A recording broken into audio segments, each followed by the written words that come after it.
Yes. Our PPI for January read on the headline number is up a whopping 1%. It is up 1%. That is much bigger than we anticipated. And just to put a face on this, the up 1% is the second highest month-over-month read because, of course, if you look at the final read, 1.2 from January of last year was the all-time high, up 0.8 when you strip out the all-important food and energy, and that is 0.2 away from the all-time high, which was July, and that was up 1.0. These are well hotter than expected, by the way. We're expecting up 0.5% so far. And finally, if we look at the third column on the month-over-month, ex-food, energy, and trade, it is up 0.9. 1% is the high water mark from last January.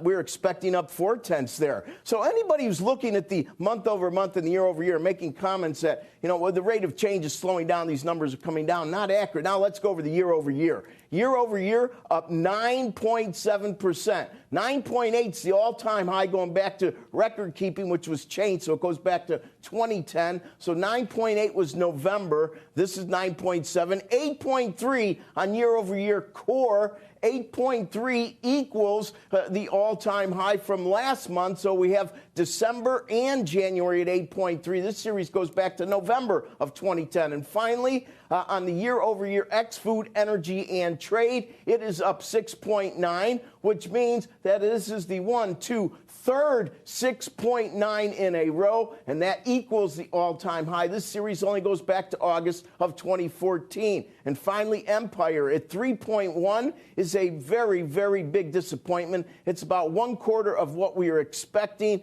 and that is the lightest read going all the way back into 2020. With respect to, I take that back. -0.7 was last month, and then you have to go back into 2020 to find a lower number. Andrew, we're definitely hot on inflation, weak on manufacturing, not a combination we really want to see. That is true, Rick. That is very, very true. I want to get over to Steve Leisman, see if he's got a similar or maybe different take. Steve?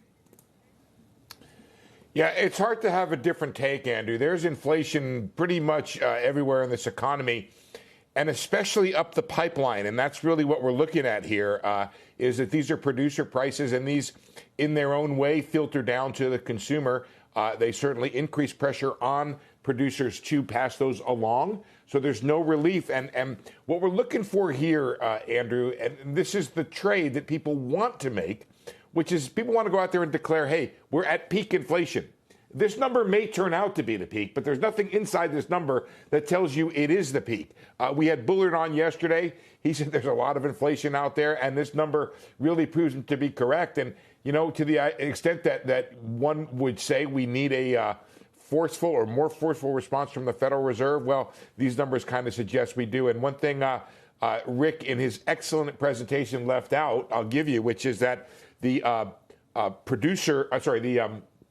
prices paid in the Empire State was also at or near a record high. So that survey also showing that there's a lot of pressure coming in. Either, Andrew, look, it comes from margins, or it's passed along to the consumer, or we find productivity for it. And right now, the easiest path, if you think about water going downhill, is to pass those along to the consumers until they won't take it anymore. And right now, they seem to be taking it just fine.